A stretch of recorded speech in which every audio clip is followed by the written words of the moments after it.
Hi, this is Gavin Haverstick with Haverstick Designs, and this is the S.O.U.N.D Project.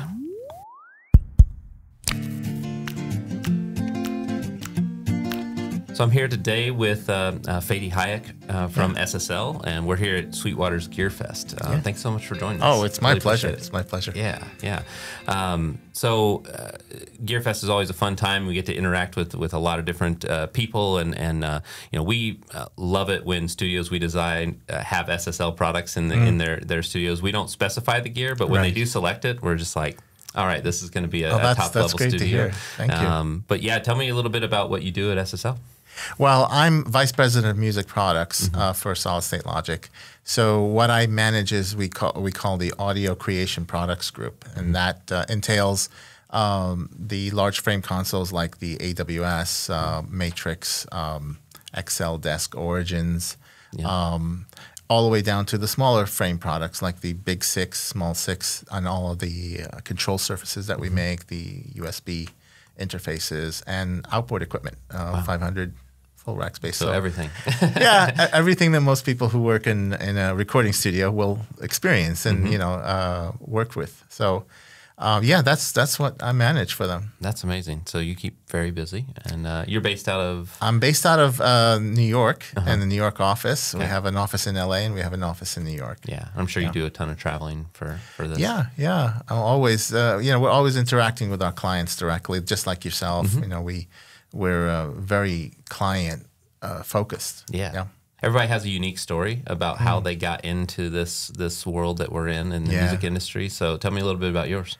Well, mine began really as a violin player. I was into music because my family has a number of musicians and actors as well. So there's a lot of exposure to the arts right from the beginning.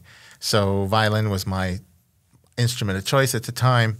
We immigrated from Beirut to the United States, and the first time I experienced what was called multi-track recording, I was totally stunned by the idea that I could perform once and then perform over myself. Yeah. And then perform over myself again. And it was like, holy cow, this is magic. Yeah. And it just overtook me. And I was like, wow, this is great. I got to learn about this. So I went into engineering. So I went to college for that. I became an electrical engineer. I got a bachelor's degree and started working mainly as a maintenance engineer. Atlantic Recording Studios and Sigma Sound Studios in New York City were two jobs that I held in the beginning. So I was always inside an SSL. I was always inside a Neve console, a Studer tape deck. I was doing a lot of that stuff. So that's what I did most of the day. It was just fix. Wow. So yeah, that gave me a lot of experience as to how the technology works.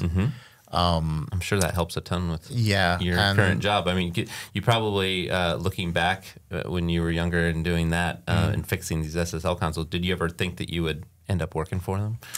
I really was more interested in the music production side, as we all are. You know, we want to do the music, we want to write the music, we want to compose perhaps, and we want to be in that spotlight. Yeah. But what you realize right away is that there is so much going on. There's so many moving pieces that are not necessarily where the spotlight is shining.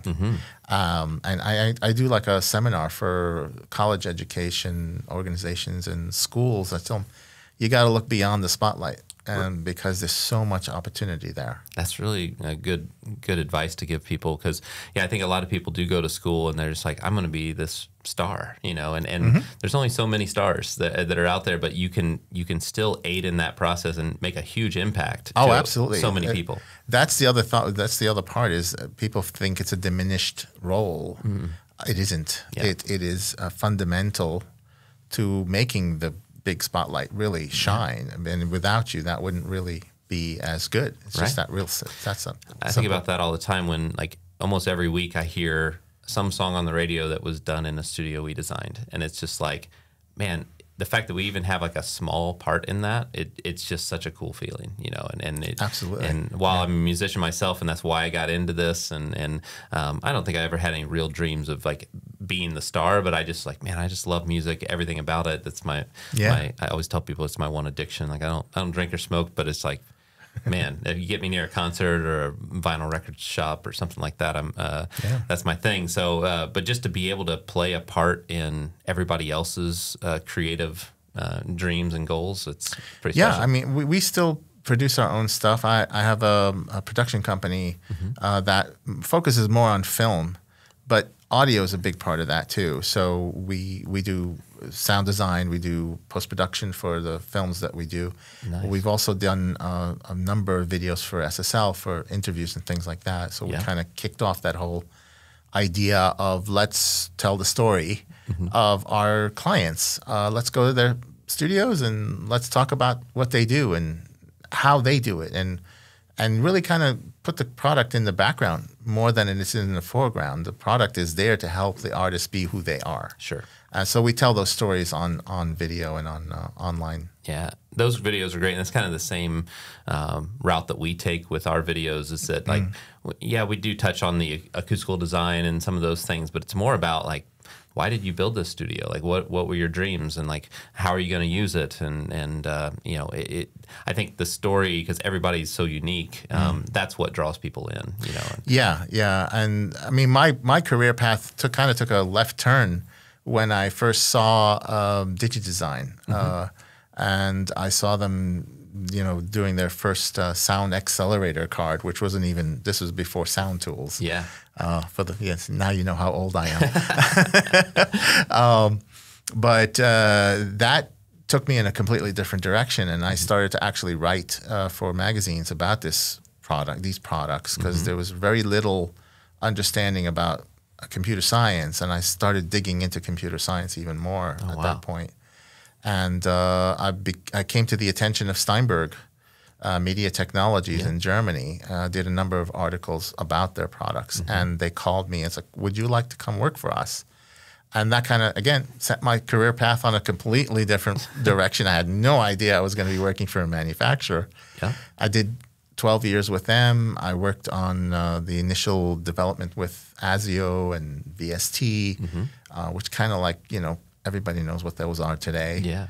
And we worked very heavily on something called S.O.U.N.D, which was a brand new technology, actually, that most people don't even get to see up front in the software. It's everything that happens in the background. That's the important part.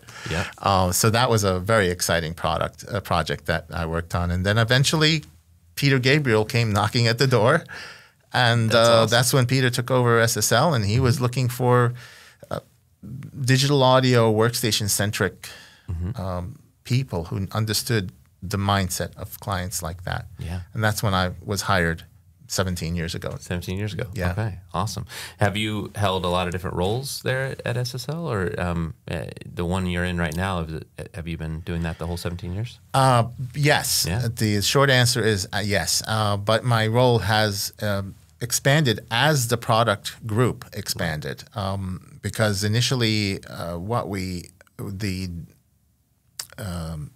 the directive, looking for the right word, was to take what's already existed in the analog and the digital products of the large frame consoles, and without any interference in the technology or the quality, you must deliver it for this product segment, this customer segment. Right, it couldn't be any less quality. It's got that name on it. Yeah, so what we did initially was modularize a lot of the elements of the big desk. So we made modules, and we took, like for example, we took the digital engine from the broadcast C200 digital console, and we made them into a plug-in module called S.O.U.N.D, and we delivered that as a coprocessor. You can run those plugins inside your computer, but they live in this box. Yeah.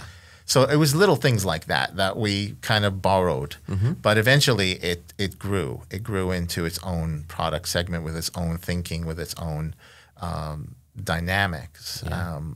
But what was always fascinating about SSL, you know, when you look at their history, the 4000B introduced a workflow because they made other prototype consoles before the 4000B, but the world knows about the 4000B. Yeah. That's, you know, if you've ever watched moving pictures videos for Rush, you see that console. Yeah. It was right there. That's what they recorded. That was the first foray of SSL into the music console. That's amazing. Market. Yeah. Yeah. And they did things that were about workflow. Now, Total Recall was about workflow. How do we make the studio work faster, quicker, and sound better? Yeah. How do we, make the headphone mix as easy as possible? So we make 2-layered mixing environment, small fader, large fader. A lot of those innovations really target workflow. Yeah. We know we want to make the sound quality as ideal as possible, but it was always workflow that kind of tipped us over the edge and gave us a name, gave us a brand. Well, I think it's huge because we talk about it with our clients all the time, but it's sometimes with music creation, you're trying to capture lightning in a bottle. It's just like there's a moment that's like, man, this is the time. But if your workflow isn't streamlined, then that moment can pass. And so being able to have that workflow that you're comfortable with, and that it's repeatable, that goes a long way. Yeah, and we see that repeated. Total Recall was the first iteration of that. I mean, today. We've got our control surfaces. Of course, people work in the box. People work outside the box. Yeah. How do we make those things work as easy as possible? It's not about, Darth Vader versus Luke Skywalker. We're not trying to say one is better than the other, one supersedes the other. We're saying that there is a art form in analog and there's an art form in digital. Yeah. And technology like 360, which is our control surface backbone, doesn't receive much credit, but what it's really doing is reorganizing a lot of disparate elements that multiple manufacturers with different plugins, they have their own understanding of how to lay out the parameters. The problem with that is that works beautifully if you're on a keyboard, right, or if you're on a mouse on a visual aid with a flat screen, for example. But what most people don't equate as important is you see a 2-dimensional mixing console in every digital workstation people buy today. So it says something about the workflow, that why is it that in 2D this still is an important workflow element. Right. Now imagine it in 3 dimensions and what you can do with it. One knob, one function.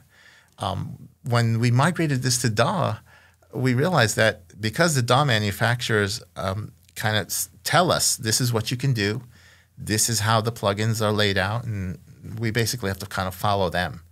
And every digital workstation has its pluses and its minuses. Sure. We said, we got to find a way to make this as uniformed as possible. So what 360 does is it takes what the DAW is telling it. It's like, oh, I've got all these plugins installed, all these SSL channel strips, and all these stereo and mono channels with dual pans versus single pans, whatever configuration the DAW is telling it. But it lays it down and says, okay, this is how we do it at SSL. Yeah. Okay, and we're going to give that to you on your control surfaces. Right. If you want to work in the native host environment, no problem. Press a button.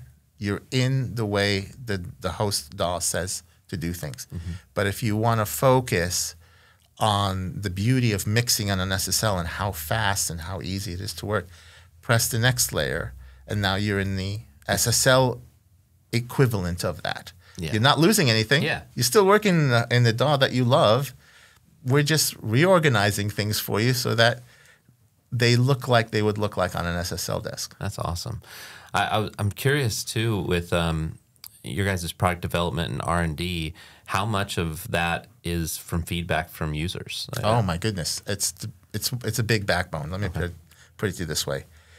Every time we talk to customers, there's ideas that are coming through.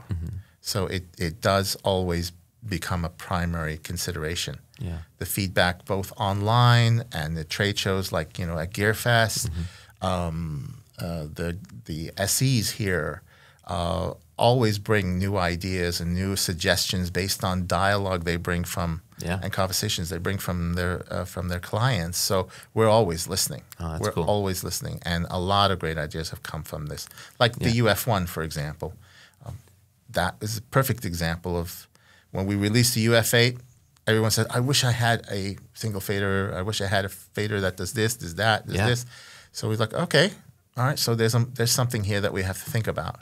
That's cool. But even when we did that, we gave people exactly what they want. There's alternative modes on the UF1 that caters to the functions of the UF8 and the UC1. So even though this might look a bit repetitive to somebody who's working on a UF8, if you turn on certain features, you realize, oh, I have a graphic display of my EQ. So now I can see the graphic while I'm turning it on the UF8. Yeah, I love that when I was at your booth. It crosses over. Yeah, I was at your booth and you were showing me the connectivity of all of those pieces. Right. It's just it's such a smart design, and being able to let people grow with buying more and more SSL gear. It's not that they're just single units; they can play well together. So, yeah. I mean, even our USB interfaces. We have a new one called the SSL 12. We made an interface in 360. It looks like a mixer. Your effect sends are actually your headphone sends, just like they would be on an SSL mixer. Yeah. And people will ask, well, why do it this way? Well, latency is a big problem. And if you want latency to not play a role, this is how it was done for years in a real studio, and it avoids a lot of latency. Yeah. So it's little things like that. That, even like the Big 6, again, it's a mixer with an interface, right? But we've rewired the mixer so that certain elements of the interface bring new variables. So your effect send can actually go to a digital in on your DAW. Well, why would you want an effect send to go to a digital in? You can instantiate on Pro Tools, let's say, on the aux channel. You can put a reverb plugin on it and wire that right back to the mixer. So now you have an actual equivalent to a hardware reverb. Yeah, that's awesome. In an analog environment, There's so many possibilities with that, and as far as your large format consoles, we see those in studios that we design, and like I said, it's always great when I see one of those specified in, and I'm sure you go into a lot of these studios. What's your experience with the varying level of acoustical design or acoustical treatment in these studios? Are you noticing a pretty high level when someone has a large format console? Yes, it always is the case, because when someone is thinking about an Origin or an AWS or a Duality, their scale is about the whole experience. Yeah. And part of the art form is to be able to hear it in the way it's supposed to be heard from the equipment. The equipment does its job. The room is part of that equation, big part of that equation. Because if things are being remanipulated after they come off of your speakers, it's a deficiency at the very least. Yeah. It's a big problem at the very most. Yeah. But, having a proper acoustically designed room is just as big a consideration as which speakers you're going to own, which microphones you're going to purchase, because you're trying to control the environment so that the artist achieves their goals. Yeah. Well, everybody, wants the highest level of gear, and then it's, SSL is a big part of that, but then they're selecting their speakers. And I always tell people you don't get the full value of that unless it's being heard properly. And and there's also an aesthetic to the work environment.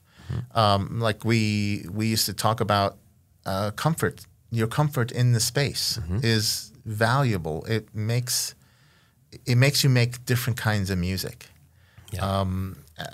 People approach production based on the adversity and what's simple. So if there's more adversity, like the room doesn't quite feel right, the lighting doesn't feel right, it's not necessarily contributing to what I want to do. Same thing with the gear. Yeah. If the gear is hard to function, to work with, it's an adverse system that is working against you. Yeah.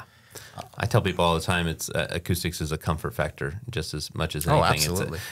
It's the same as if you're seated on a hard chair versus a padded chair, or if you're too hot or too cold, if you're constantly struggling to hear, or the vibe of the studio you mentioned, I mean, that's a huge part of what we do, because you'll notice like on our studios, no two rooms look the same because every client is different, you know. Right. And so we're not designing rooms for us to be in there 10, 12 hours a day. It's the client. So we always try to get feedback from them and say, you know, our mission statement for our business is we create rooms that inspire. Like that's the whole goal, because we could have the most acoustically perfect room in the world, but if someone doesn't want to be in there and they don't feel creative, then we missed the mark. And it's important, because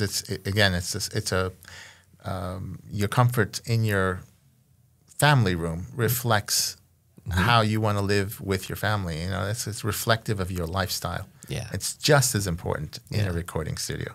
That's awesome. So what's next for you? Do you have any big things you're working on now? Maybe things you can't talk about, but a lot of things I can't talk about. But like I said earlier, we're always listening, and there's a lot of great ideas, literally right on the cusp of being developed. So we're always, you know, hard at work. Our plugin development continues very, very strong. We've acquired a few different manufacturers as well. So there's a lot in play right now. Yeah. That's amazing. Well, I appreciate all your time, and GearFest is obviously jumping, and there's a lot of things going on. So the fact that you took time to come do this podcast, really appreciate that. We love the rooms that you guys do. Thank you. And you know, they complement what we do. Yeah. And you know, so we're honored to be part of that equation. So thank you for having me too. Of course. Well, thanks again for joining us, and appreciate everybody being part of the S.O.U.N.D project. And if you have any questions regarding today's podcast or future podcasts you'd like us to look into, feel free to email info@haverstickdesigns.com or comment below, and we will see you next week.